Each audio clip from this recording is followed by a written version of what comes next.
Halo semuanya, kembali lagi di Seibo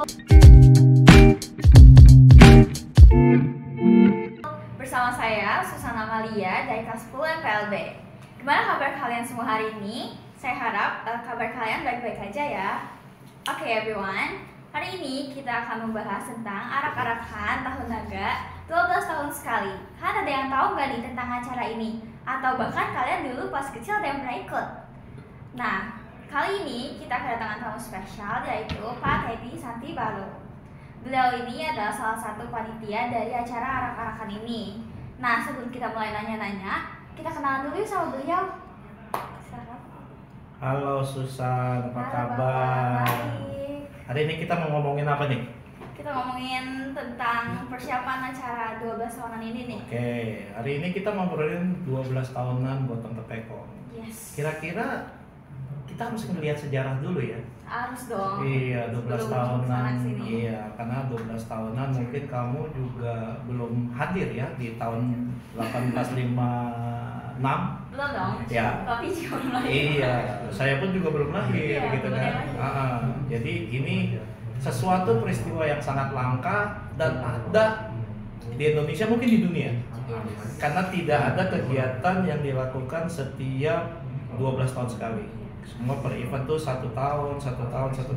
Ini 12 tahun sekali, menarik. Cukup lama ya waktunya. Cukup lama, harus nunggu. Kalau nggak datang di tanggal 21 September, Itu rugi banget. rugi banget. Rugi banget. Karena nanti akan muncul lagi di 2036. Nah, 36 mungkin Tua saya. Susan udah punya baby gitu kan, atau sudah punya usaha yang mewah gitu kan, jadi bisa partisipasi. Ya.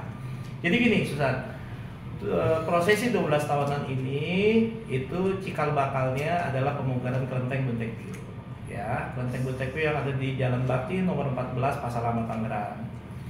Jadi pada tahun 1944 kelenteng ini dipugar. Sebelumnya kelenteng ini diperkirakan itu tahun 1684. Ya, diperkirakan ya 1684. Jadi kelenteng itu masih bentuknya rumah biasa ya, yang belum bermacam-macam ornamen, sehingga pada tahun 1844 itu dipugar ya oleh founder kita pada saat itu, pengurus-pengurus zaman itu, sesepuh-sepuh kita di yang tahun lalu ya, ribuan tahun lalu itu memugar kelenteng Buntekpio menjadi sebuah kelenteng yang sampai saat ini kita bisa lihat ya. Ya. Nah, pembangunannya itu cukup lama dan memang sudah diprediksi kelenteng ini akan selesai di tahun 1856. Jadi durasinya sepanjang 12 tahun. Nah, tukang-tukang dari Tiongkok, kemudian ahli-ahli bangunan Tiongkok itu didatangkan untuk membentuk satu kelenteng yang saat ini ada. Nah, peristiwa itu di 1844 itu Kim Sin atau Rupang. Kim Sin itu adalah tempat istilahnya bentuk sebagai wujud penghormatan kita kepada orang yang berjasa, seperti para dewa-dewa itu bentuknya dalam bentuk Kim Sin itu sebagai wujud penghormatan dalam arti kita bukan menyembah patung tapi menyembah dan mengingat jasa-jasa beliau yang telah memberikan manfaat kepada kehidupan manusia. Nah, Kim Sin yang dipindahkan itu salah satunya adalah ada 4, yaitu yang Maha Suci Kalamya, kemudian ada yang suci Kuan Sentekun atau Kuan Kong, atau orang sebutnya Kuan Yi. Kemudian ada lagi satu Kongco yang Maha Suci Kongco Tekengsin, dan yang Maha Suci Kuan Yin Buco. Nah, Kim Sin itu dipindahkan ke Bun Sanbio, Pasar Baru Tangerang. Kenapa Bun Sanbio? Mungkin alternatif pemikiran saya karena satu, jarak dari Buntekpio dengan Bun Sanbio jaraknya nggak terlalu dekat. Karena Buntekpio didirikan 1684, 5 tahun berselang itu berdirinya namanya kelenteng Bun Sanbio. Kemudian 5 tahun lagi kelenteng Bunhai Bio. Nanti Susan bisa main ke Bunsan, ke Bunhai. Bunhai itu ada di Pasar Baru, di apa namanya, Pasar Lama Serpong. Kalau Bunsan sering lewatin sih. Oh, Bunsan Kalau sering yang lewatin. Serpong itu belum pernah lihat. Ya, nanti kamu main di situ, ada figurannya itu. Di situ ditempatkan kimsin utamanya adalah Yang Maha Suci Kongco Kwanpong. Ya, kemudian yang di Bunsan itu Yang Maha Suci Kongco Hokkien Tengsin. Di sini? Di sini Yang Maha Suci Mangkuat Imuco. Kenapa? Di sini di altarnya utamanya Buntekgil ini ada, di altar utama ada 3 dewa penempatan di situ. Yang di atas itu Yang Maha Suci Kongco, kemudian di bawahnya ada Kongco Kwanpong, yang di bawahnya lagi ada yang namanya Kongco Tengsin. Jadi Buntekgil itu merangkum semua dari Bunsan dan Bunhai karena dia mempunyai porosi bersandar gunung dan memandang lautan. Manusia itu harus mempunyai fondasi dan kedudukan yang harus kuat kokoh seperti gunung, san. Nah, berpandangannya harus luas nih, Susan. Jangan berpandangan sempit seperti katak dalam tempurung. Kalau katak dalam tempurung kan kita nggak tahu nih, cuman meneka-neka, dan mempunyai pemikiran, seperti ini, seperti itu, pemikiran sempit. Kita tidak boleh mempunyai pemikiran yang sempit. Nah, makanya founder kita dulu membuat satu yang namanya bersandar gunung memandang lautan. Kalau sudah sandarannya kuat, pandangannya luas, berarti kita mempunyai intelektual. Intelektualnya di mana? Di namanya teknya apa? Kebajikannya ada di Buntekgil. Seperti itu ya. Jadi kita ada flashback sedikit. Nah, jadi kenapa tuh ada Potong Tepekong 12 tahunan itu? Momentumnya adalah memperingati waktu Kim Sin yang dititipkan di Bunsanbyo itu dikembalikan lagi ke Buntekgil. Tahun berapa? Tahun 1856. Dan itu tercatat menjadi prosesi yang pertama. Ya, pertama. Kemudian nanti founder mengingat lagi nih di prosesi yang kedua. Sebagai apa? Momentumnya peringatan. Kita dulu di 12 tahun yang lampau kita ada momen nih. Ya, momennya apa? Ada pemindahan Kim Sin dari Bunsan ke Buntekgil. Artinya sebagai mengenang, memorial. Tapi tujuannya ada nggak itu? Ada. Artinya tujuannya salah satu kita sebagai pembersih atau ruat bumi, sebagai berkah. Jadi kalau istilahnya orang-orang para dewa ini memberkati lah, sepanjang jalan itu memberkati orang-orang Tangerang. Tidak orang Tangerang saja, tapi mungkin orang-orang sekitar yang bergabung ke situ mendapat pemberkahan. Seperti itu. Kalau zaman dulu udah ramai juga nih kayak 12 tahun yang lalu atau gimana? Ya, karena dulu itu kan tidak se-crowded sekarang, kendaraannya pun terbatas gitu kan. Ya, ramainya standar, tidak seramai yang sekarang ini. Karena tahun ini kan ramainya satu, tidak seramai tahun lalu. Kenapa? Ada media sosial, kemudian lagi telekomunikasi juga bagus gitu kan. Kemudian para peliput berita juga menyiarkan secara terus-menerus. Artinya penyampaiannya lebih luas ke masyarakat, bukan untuk Tangerang Raya. Tangerang Raya itu dari Kabupaten Tangerang, Tangerang Selatan, Kota Tangerang. Artinya luar dari Tangerang seperti Jakarta, Bogor, Bekasi, sampai luar Jawa, misalnya Kalimantan, kemudian Semarang dan segala macam itu mendapat informasi akurat tentang di Tangerang itu ada perayaan 12 tahun sekali. Seperti itu, Susan. Terus kenapa nih kalau misalnya 12 tahun itu di tahun naga? Apa emang kebetulan atau bagaimana, Pak? Ya, memang itu ada perencanaan dari para founder kita itu tepatnya di tahun naga. Karena momentumnya tahun naga itu adalah tahun yang bagus menurut mereka, gitu. Terus sebelum acara ini dimulai tuh banyak kasih persiapannya kayak sembahyangnya dulu atau gimana? Wah, persiapannya sukut jelimet. Pertama itu bukan dari segi persembahyangan aja. Mungkin kalau persembahyangan aja mungkin kita tidak terlalu ini ya, karena tatanan persembahyangan di Buntekgil sudah tersusun rapi, sudah terorganisir, pelaksanaannya sudah biasa sehari-hari dalam sebuah event keagamaan. Tapi yang lebih penting adalah perizinan kepada pemerintah, ya kan, baik itu perizinan kepada kepolisian, kepada pemuka masyarakat, ya kan, sebagai apa? Sebagai sarana administrasi negara aja, bahwa itu memang kan kita lakukan. Kenapa? Karena kita lakukannya bukan di dalam kelenteng, tapi di luar kelenteng. Artinya kalau luar kelenteng itu kan basis masyarakat tuh bukannya orang-orang Chinese keturunan aja, tapi kan masyarakat luas. Jadi memang itu harus dipenuhi sebagai tatanan administrasi negara, aturan-aturan negara yang harus kita penuhi. Jadi persiapannya sudah banyak, Susan. Jadi sebelum prosesi itu kita ada bersih-bersih namanya bersih-bersih joli. Ya, joli itu kayak tandu ya, dibersihin. Karena kan joli itu kan keluarnya setiap 12 tahun sekali. Harus dicek dulu nih, ya kan. Dia pondasi tiangnya itu bagaimana kekuatannya, ya kan. Terus jolinya itu warnanya udah pudar apa belum? Itu kan harus di-painting lagi, ya, direnovasi lagi. Kemudian nanti di setel lagi dudukan untuk gotongnya supaya nanti yang gotong juga nyaman, gitu kan. Nah, tidak ada kendala. Kemudian lagi di sini nanti ada kuda nih, ya, kuda tunggangannya. Orang prediksi itu orang-orang tempo dulu itu bilangnya kuda tunggangannya yang Maha Suci Kong Chok Wan Kong. Jadi ada kuda yang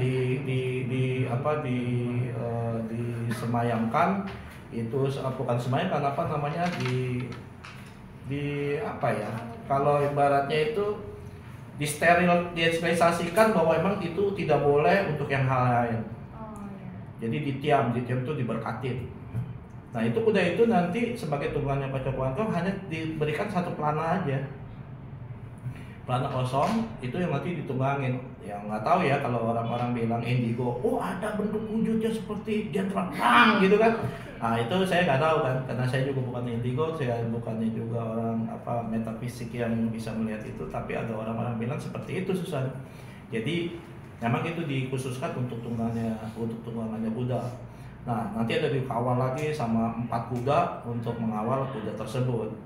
Banyak yang harus dipersiapkan, seperti apa parade. Ini prosesi 12 tahunan, hari demi hari ini variasinya berbeda. Kalau dulu tahun 1856 tidak ada yang namanya parade budaya. Tidak ada. Itu baru-baru itu mulai muncul itu di tahun 2000. Itu udah mulai parade budaya. Ya, parade budayanya apa? Ada reog, gitu kan. Kemudian ada tari-tarian dari nasional. Kemudian ada paduan antara kultur yang ada di Tangerang. Ya, jadi di sini kan ada 5 agama. Jadi kita harus mengkolaborasi 5 agama itu menjadi satu kesatuan. Tujuannya apa? Untuk persatuan kesatuan, bahwa di Tangerang ada kegiatan ini, selain kegiatan religi tapi ada kegiatan budaya dan pluralisme, itu yang paling penting gitu ya. Nah, jadi kalau tahun-tahun berikutnya itu yang lalu ya itu belum ada. Nah, ya Bun Sanbe itu terakhir tahun 1964. Ya, jadi dari 1964 tidak ada tuh, belum ada lagi tuh. Artinya dari Bun Tekbio ke Bun Sanbio. Ya, karena tahun 1976 itu tidak diperbolehkan oleh pemerintah. Kenapa tuh? Karena belum resmi atau gimana? Ya, saya tidak tahu, karena kan pada tahap saya tidak memprediksi karena ini ada unsur politik atau apa. Karena pada tahun 1964 itu sudah keluar Kepres nomor 10 kalau nggak salah ya. Nanti kami baca lagi Kepres yang tidak boleh mempertontonkan etnis agama, ya, tentang budaya Cina, ya kan. Makanya Imlek itu kan terbatas pada saat itu kan. Baru ditarik nanti pada zaman eranya Pak Presiden Abdurrahman Wahid Gus Dur itu ditarik. Makanya bisa Imlek dirayakan secara bersama-sama menjadi libur nasional. Saya punya pemikiran seperti itu. Jadi tahun 1964 itu terakhir dari Bun Tekbio ke Bun Sanbio. Nah, kalau yang tahun 1976 itu lebih menarik lagi, rutenya lebih panjang. Dari mana Pak? Ya, dari rutenya dulu dari Bun Tekbio ini keluar nih ke Gang Tengah. Dari Gang Tengah itu dia ada lagi tuh jalan kecil. Nanti keluarnya apa? Keluarnya Jalan Kisamaun. Ya, dari Kisah Maun, dia masuknya kemana? Masuknya ke jalan Adamati. Adamati dia ke jalan Ketanjakan, yang disebutnya namanya apa sih, Gudang Balok ya. Nah dari situ muter lagi jalan lewat Pasar Anyar. Pasar Anyar lewat lagi jalan Dan Mogot yang dekat sekarang yang disebutnya Robinson. Robinson lewatin jembatan lagi. Berarti nggak langsung ke BTB lagi? Iya enggak, langsung muter lagi ke BTB lagi, baru situ muter ke BTB lagi. Itu 76 kan nggak lewatin Bunsanbeo. Lewatin lagi tuh, baru masuk ke ke Jalan Demiati lagi, masuk putar lagi lewat MT Haryono, baru masuk ke Buntekbeo. Muter-muter ya. Saya bertanya kepada orang tetua yang dulu pernah ikut, dia waktu itu saya bilang, "Cek, pernah ikut nggak?" "Pernah dong," katanya. "Tahun berapa, Cek?" "Saya ngikut tahun 76. Wah, umur berapa, Cek, waktu itu? Umur saya waktu itu berapa tahun lah gitu. Apa sih, Cek, yang dilakukan? Ya orang gotong-gotong gitu katanya, nari-nari gitu kan, nari-nari naga gitu kan. Terus tahun 76, kalau sebelum tahun 76, Cek pernah ikut nggak? Pernah, dia bilang. Tahun berapa? Tahun 1964. Wih, saya bilang lebih menarik nih karena Bunsanbeo ya. Waktu itu mau berapa, Cek? 6 tahun. 6 tahun. Iya. Terus ya, 6 tahun saya. 6 tahun ngapain aja, Cek? Jadi saya di Bunsanbeo itu nonton. Dulu mah nggak ngeliatin gotongnya, tapi ngeliat naganya. Terus ngapain di Bunsanbeo? Itu datang. Oh, iya, Bunsanbeo itu jolinya datang, turun, terus istirahat mereka di sana. Selama istirahat tuh liongnya main tuh, saya tuh tangan tuh girang katanya, nonton liong. Waktu anak kecil kan seneng ya. Iya. Terus apalagi di sana? Ya udah, selesai acara gitu kita potong lagi, jalan lagi. Jadi simbolisasinya itu sebagai momentum bahwa bahwa kelenteng Buntekbeo ini pernah mempunyai sejarah, ada pemugaran yang dititipkan ke Bunsanbeo sehingga Bunsanbeo itu punya peranan besar dalam pembangunan Buntekbeo. Artinya jadi kita flashback ke depan sebagai momentum mengenang. Oh, ada sejarah di Buntekbeo itu dulunya pernah terjadi pemugaran, kimsinnya itu dititipkan ke Bunsanbeo gitu. Terus kalau misalnya untuk tanggalnya gitu ya, apakah yang 12 tahun lalu sama yang tahun ini tuh sama atau enggak? Tidak, beda-beda. Itu ditentukannya dari apa tuh? Jadi kesepakatan dari kepengurusan untuk momentum ini bisa di bulan, ada yang kadang September, kadang Oktober gitu kan. Jadi nanti pimpinan-pimpinan pengurus perkumpulan itu melakukan kesepakatan bersama di hadapan para sesepuh yang lain bahwa kita mengadakan proses 12 tahunan. Ini tanggalnya sudah ditentukan nih, hari, tanggal, jamnya belum, hari, tanggal, bulan. Oh bulannya bulan ini, bulannya bulan ini, udah. Nanti udah dikumpulkan, nanti pengurus melakukan persembahyangan bersama, ya terhadap yang mahasiswa Komujo untuk melakukan pakwe. Bertanya kepada yang mahasiswa Komujo bahwa kita akan melakukan 12 tahunan, akan melakukan tanggal sekian, gitu boleh kan? Ya boleh nggak pakwe? Kalau tidak pakwe, ada alternatif kedua. Apa tuh alternatif? Ya tanggalnya diajukan lagi. Jadi ada 3 alternatif tanggal. Nah nanti diajukan lagi. Oh yang kedua oke, ya sudah. Artinya disepakati bahwa tanggal yang sudah dipakwe pada saat itu ditentukan bahwa tanggal 21 September 2024 dilakukan yang namanya prosesi 12 tahun Pekom. Tapi itu belum sampai jam berapa itu keluarnya belum. Oh belum, itu nanti ada lagi. Belum. Nanti ada versi lagi. Rutenya mau yang di mana nih? Dari mana-mana. Mau kemana dan kemana? Seperti gini. Kamu ajak mama kamu. Iya. Ajak pergi nih ya. Ma kita jalan-jalan tuh. Kemana? Bandung misalnya.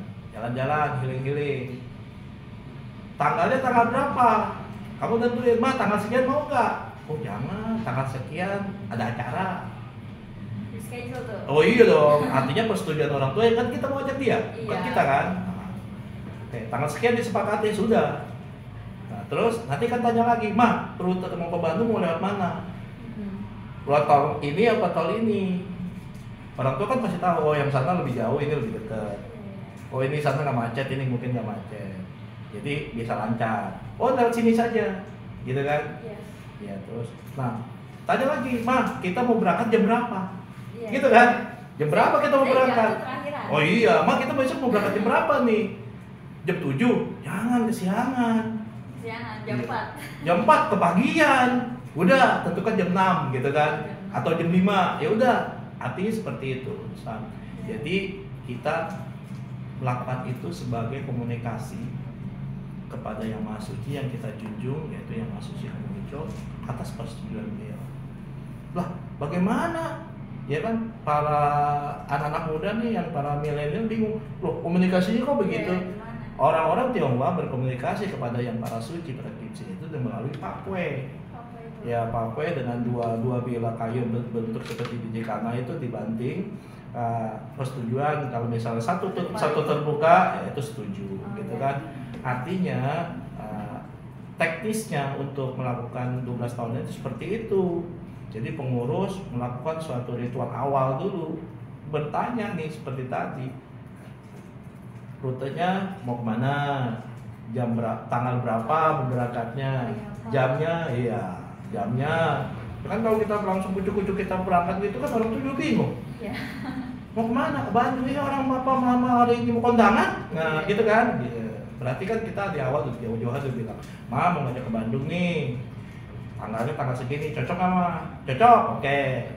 Terus, Ma ini nanti kita rutenya lewat sini aja ya, yang lebih dekat. Nggak, karena apa? Karena orang tua lebih tahu daripada anak. Oh rute ini jangan, nah nanti ini terlalu jauh. Oh rute ini boleh di dekat. Oh ini kalau sini lewat lancar, kalau sini takutnya ada kendala, kan seperti itu. Kemudian berangkatnya jam berapa? Katanya dulu sama orang tua. Wah jam 7 aja ya, jangan kesiangan. Jam 4 kepagian, udah jam 5 aja sedang tuh tengah-tengah tuh, gitu kan. Karena kan orang kebanyakan kalau jam 5 itu kan sudah mulai ada kegiatan tuh, ya kan. Seperti orang-orang melakukan ritual kerja segala macam 5 udah biasa, udah pada mulai pada itu siap-siap. Nah itu seperti itu San. Kalau misalnya untuk tahun ini tuh persiapan kayak undang-undang dari wihara-wihara lain tuh dimulai dari bulan apa Pak? Sekarang udah mulai undang. Jadi undangnya itu bukan wihara-wihara lagi. Jadi undang-undang pejabat, undang menteri, ya kan? Ya petinggi-petinggi negara tuh diundang. Tahun ini kayak kita salah satunya kita ngundang ibu negara yang keempat ya, Ibu Sinta juga katanya kemarin bilang mau hadir. Kemudian nanti ada menteri juga yang mau datang. Kemudian dari pejabat Pemkot juga datang, PJ Wali Kota datang hadir. Kemudian dari instansi pemerintah juga datang. Dan tamu-tamu para donatur juga datang. Jadi undangannya harus dari sekarang. Karena seminggu lagi kan udah pelaksanaan. Ini hari apa ya? Ini hari Sabtu ya. Nah Sabtu 1 minggu lagi. Iya harus siap gitu. Terus kalau misalnya untuk perbedaan nih, kira-kira tahun ini sama tahun 12 tahun yang lalu tuh apa sih yang paling beda gitu? Pertama, beda itu rute. Tahun lalu kurang lebih 4, sekian. Oh capek dong. Ya sekarang 3, sekian karena rutenya diperpendek. Ya mungkin variasi berbeda-beda karena lihat situasi dan kondisi yang saat ini berada. Jadi terus kemudian parade budaya lebih banyak. Apa aja tuh? Ya jadi yang sudah confirm itu ada parade Baro Bali, kemudian ada ondel-ondel, kemudian ada rombongan TNI-nya orang-orang Peranakan, kemudian ada lagi Riau Ponorogo, kemudian ada lagi gendang itu yang dari Nusa Tenggara, kurang lebih sekitar pada perpanjangnya itu hampir 2,5 meter. Ya 2,5 meter itu panjangnya parade itu, ada marching band dan segala macam. Jadi perbedaan yang dari kemarin ini lebih panjang itunya, pengisi acaranya lebih banyak. Terus yang paling unik nih menurut Bapak itu apa tuh? Yang unik apa tuh? Dari sekian banyak parade yang menurut Bapak paling wah gitu. Yang unik saya dengar ada pramuka Tionghoa. Apa tuh baru Makanya dengar? saya juga, kamu aja baru dengar ya. Iya. Saya udah generasi kolot gini baru dengar ada pramuka Tionghoa dan itu saya pengen melihat. Makanya jangan lupa datang tanggal 21 September, lihat tuh parade pramuka Tionghoa. Kemarin kamu ngobrol-ngobrol karena pramuka Tionghoa itu sangat berperan dalam kepanduan di Indonesia. Ya jadi itu yang unik yang saya baru dengar gitu kan. Kalau misal tapi nggak pernah dengar. iya baru dengar karena yang kayak semacam kesenian itu kan kita sering dipertontonkan di TV, nonton kan apa reok dan segala macam, tari Bali dan segala macam. Tapi pramuka Tionghoa itu unik. Saya harus lihat itu pramuka Tionghoa itu kayak gimana gitu kan. Gimana ya? Iya, jangankan yang sekarang, yang anak muda sekarang, yang saya sendiri generasi saya aja baru dengar gitu ada pramuka Tionghoa. Nanti datang deh kita lihat ya. Kalau untuk yang tahun ini tuh acaranya dimulainya jam berapa tuh Pak? Baik. Jadi tadi kan saya bilang kalau mau keluar itu kan pasti kita mau pergi jam berapa. Nah, pengurus kita sudah melakukan persembahyangan, ritual persembahyangan untuk menanyakan tanggal keluarnya. Jadi tahun ini keluarnya jam 7 lewat 15 menit. Jam 7.15. Ya, jam 7 lewat 15 menit itu sudah Joli itu sudah keluar dari kelenteng Biu. Udah mulai ngider tuh. Mulai keluar, belum ngider, baru keluar. Baru Jadi keluar. ritualnya nanti tahapannya Kimchin itu digotong oleh para pengurus, diserahkan kepada petugas gotong Joli untuk dibawa dikirap. Jadi per tahap nih. Pertama yang keluar itu adalah yang maksudnya konsep Wankong, Wan Setekun atau sebutnya Wan Yi. Nah, pasukan berkuda dan Joli itu keluar, kemudian disusul oleh yang Masuci Wadi Muco yang di tengah. Nanti keluar lagi baru yang Masuci Muco Karamia. Seperti itu. Nanti jam 7.15 baru dia keluar dari kelenteng. Nah, nanti dia mulai proses gotong tepekong. Nah, nanti gotong tepekong akan nanti melalui jalan Kalipasir Jaya. Nanti keluarnya nanti ketemunya di depan Masjid Agung Al-Ittihad. Nah, menuju ke pendopo utama sebagai tempat tamu VIP duduk di sana. Yang Pemerintah. Nanti setelah itu dilepas oleh nggak tahu saya menterinya siapa nanti akan melepas atau penjabat dari Pemkot. Melepas apa Pak? Melepas rombongan gotong tepekong itu. Jadi Secara umumnya ya, karena itu kan keluar jalan raya, nanti beriringan tuh marching band dan segala macam, nanti melewati setelah dilepas itu melewati jalan Ademiati. Itu masih proses gotong tepekong. prosesnya tuh. Ya, masih gotong tepekong. Nanti begitu dari Demiati, begitu menuju jalan MT Haryono, itu sudah masuk yang namanya kirap. Apa tuh kirap? Jadi prosesinya gotong tepekong secara ritualnya itu sudah masuk ke area MT Haryono dan boleh umat untuk ikut gotong. Jadi Susan kalau sana mau ikut gotong bisa walaupun 1 menit, mau 5 menit, 3 menit silakan. Nanti ada petugas dari tim gotong Joli itu mengatur supaya supaya tandunya nggak goyang. Karena Buntekyo setiap kirap itu tandu nggak boleh goyang. Kenapa nggak boleh goyang? Tidak seperti yang lain-lain tuh digoyang-goyang ya. Digoyang-goyang itu begini Susan. Karena momentum orang bawa Joli digoyang-goyang itu mengingatkan di Semarang pada saat ada kirap itu acara kirapnya Sampokong atau Sampotejin Laksamana Cengho.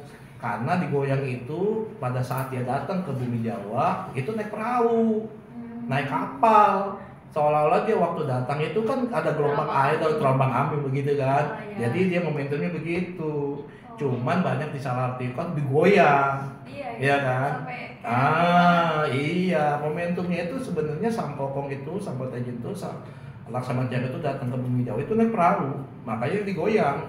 Seolah-olah dia datang melalui dengan kapal dengan ombak laut, terombang gitu, ya kan? Jadi momentumnya itu, cuman kadang-kadang suka disalahartikan. Namun saya tidak menyalahkan mereka, mungkin punya lagi pedoman yang mereka pikir emang harus digoyang. Berarti harusnya nggak semua dong ya? Harusnya nggak semua, iya, gitu kan? Iya, seperti Buntekbyo, Jolinya nggak boleh goyang. Kenapa nggak boleh goyang? Yang kita potong itu adalah yang suci, yang maha suci, ya kan? Yang maha suci artinya ya kita hormatin orang yang maha suci. Kan kalau yang bilang gini, kok itu kan patung pak, kok itu kimsin? Iya, bentuknya. Tapi yang ada di kimsin itu adalah yang kita hormati. Sebagai kita hormati, wujudnya ya kita tidak tahu, tapi kita menghormati. Sehingga kita harus bawanya seperti apa? Seperti layaknya pimpinan negara. Coba kalau mau raja digoyang-goyang, rajanya itu pasti marah kan? Loh kok kamu goyang-goyang kan gitu. Nanti harus istilahnya tidak boleh goyang, harus jalannya lurus. Ya tidak boleh miring, tidak boleh miring kiri, miring kanan gitu kan, supaya jalannya itu lurus. Filosofinya apa? Oh iya, hidup itu tidak boleh terombang-ambing. Kamu harus punya prinsip A atau B. Kebaikan harus diutamakan. Artinya segala sesuatunya kalau kita punya prinsip, punya inisiatif yang baik, ya pasti kita akan baik. Itu aja. Gimana? Sudah? Jelas belum Susan? Jelas. Iya, jadi besok tanggal 21 nonton Gotong Tepekong bukan sekedar Gotong Tepekong, tapi kita sudah ngerti. Oh ini, oh itu maksud dan tujuannya. Seperti itu ya. Iya. Nah, harapan Bapak tuh untuk tahun ini gimana nih? Harapan ini saya pikir lebih bagus ya, dan kedepannya karena tahun ini anak-anak muda semua. Waduh. Hampir rata-rata ketuanya juga orang muda gitu kan. Sama pengurus-pengurusnya juga yang panitia-panitia anak muda ya. Bukan tidak ada generasi tuanya, ada generasi tuanya mensupport, mendukung, memberikan memberikan petualang, begini harus begini. Karena bagaimanapun kita harus dengan para senior sesepuh kita, karena mereka jauh lebih berpengalaman daripada kita, sehingga kita bisa memberi dapat pelajaran yang baik. Terus yang kedua nih, susah. Tahun ini ada ekstranya nih. Jadi masuk di warisan budaya Tabenda, ya. Apa tuh Pak? Warisan budaya Tabenda itu adalah warisan budaya lokal yang mempunyai nilai sejarah. Artinya dalam bentuknya apa? Bukan bentuk fisik, tapi bentuk satu kegiatan. Nah, ini adalah kalau masalah yang ketiga setelah Pecun masuk warisan budaya Tabenda dan Ciotau masuk warisan budaya Tabenda, dan ini adalah yang ketiga adalah warisan budaya Tabenda tentang Gotong Tepekong. Kenapa menarik masuk warisan budaya Tabenda? Yang tadi kita bicara di awal bahwa acara ini dilakukan 12 tahun sekali. Nggak ada loh acara yang dilakukan 12 tahun sekali. Ya kan? Sampai ini kita nih mungkin susah sekarang jadi panitia, mungkin ikut di 12 tahun sekali, nanti 12 tahun berikutnya susah tuh udah mungkin jadi panitia atau jadi pengisi acara di situ, ya kan? Mungkin anak Susan juga ikut di situ, ya kan kita nggak tahu. Iya, seperti itu ya. Semoga ada kesempatan lah ya untuk ikut. Harus. Kita harus. Semua, jangankan yang muda-muda, yang tua-tua juga. Saya pengen lagi nanti di 12 tahunan lagi mendatang saya bisa ikut, bisa merasakan momentum kebahagiaan. Karena ini kan langka. Makanya kalau misalnya yang tidur-tidur, malas-malas ngeliat nontonnya nanti 2036. Gitu ya. Nah teman-teman, kalian penasaran gak sih sama acara ini? Nah nanti kalian jangan lupa datang ya tanggal 21 September hari Sabtu. Pasti di sana tuh bakal ada banyak banget parade-parade dan juga pertunjukan budaya yang super duper unik. Nah segini dulu kayaknya ngobrol kita sama Pak Teddy hari ini. Terima kasih untuk Pak Teddy yang sudah meluangkan waktunya. Terima kasih. Kalau kalian ada yang mau tanya, bisa komen di bawah. Don't forget to share, like, and subscribe. Bye guys!